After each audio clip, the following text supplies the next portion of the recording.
Nick Taylor, friend of the program, with a phenomenal win in a playoff. I saw he had like 0.4% chance to win the event when he teed off on the 72nd hole. Ends up chipping in for eagle after our good buddy Nico makes birdie. He has to makes it for eagle from chipping from over the green to get into a playoff. The other guys kind of just made a mess of it and didn't get into the playoff. So our boy Nico and Taylor go into a playoff couple holes in. Nick Taylor wins. He's got a great stat where the last 5 players to win a PGA Tour playoff in 3+ consecutive seasons. Nick Taylor, 2023 through 2025.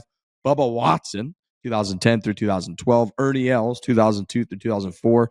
Phil Mickelson, 2000 through 2002. And Tiger Woods, 1999 through 2001. So that type of 3 years in a row on the PGA Tour, winning an event in a playoff just doesn't really happen. Ernie Els, Mickelson, Tiger Woods, some of the names. Bubba's the other one. But yeah, good for him. This guy, when he wins, he just wins in crazy dramatic fashion. It's unbelievable.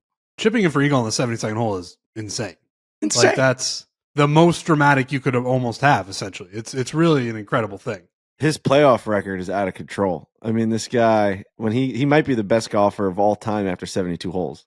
His what does he have? 5 wins and 3 of them came in playoffs. I think that might be the stat. I mean, the guy is just clutch, comes out of nowhere. Nico, ever since he's come on our show, I knew about Nico going in. Like, I knew that he was a big fan of the show. I know that you guys had talked to him. Danny Rapp had talked to him a bunch of times. And when he came on our show, we got a chance to speak with him. You become a fan, like, pretty instantly. How nice of a guy he is, and how, determined he seems to be the best on the PGA Tour. And man, has he been really just playing his golf. I mean, he is in contention every single time he plays a PGA Tour event, and he's coming up just a little bit short.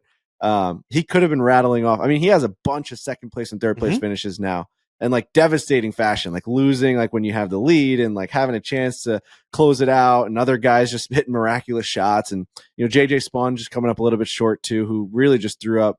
He threw up all over himself on the 72nd hole. Had a chance, obviously, to not even make this, an event for Nick Taylor to win, but just coming up a tad short. And it was a great event. It's, Sony Open. It's not the best, not the easiest thing to make headlines right after the first event in Hawaii, and it was a great tournament. Confidence is a powerful thing, and Nico is showing us that. Like, as soon as you put yourself in a position where you're like, oh, I actually am good enough to do whatever you're doing, and his happens to be playing on the PGA Tour, you're right. He's been on an incredible run of like seconds and thirds and a win, and like it really is cool to see. And it's great that he's a huge fan of us, but like having proof of like, oh, I can do this, and then continuing to do it despite coming up just short, like taking the positives from that.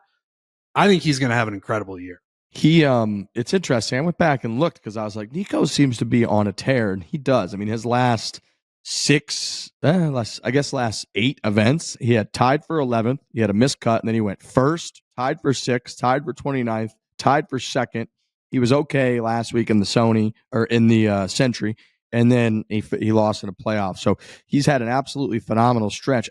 Through the middle of last year, he was really looking like he might not keep his card. He went miscut, tied for 14th, tied for 24th, miscut, then had 3 nothing better than top 54, and then missed a cut in 4 of his next 6 events, and then ever since then has been on a tear. So it can turn around quickly in golf, and he has been on an absolute tear. I liked what he said after the playoff yesterday, where he essentially was just like, I truly believe right now I can be one of the best players in the world, or I at least am, and confidence is a huge thing in golf. So shout out to Nico. We still got to set up that trip where we go down to Colombia, Medellin, the whole place, and he's totally in. It's just going to be hard for us to find time.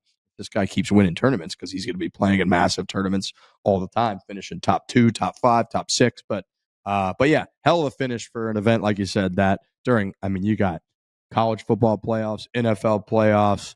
You got a lot going on, and the Sony, if you did tune in, had some incredible drama. So shout out to Nick Taylor. We'll have to get him back on the show here pretty soon and chop it up with him.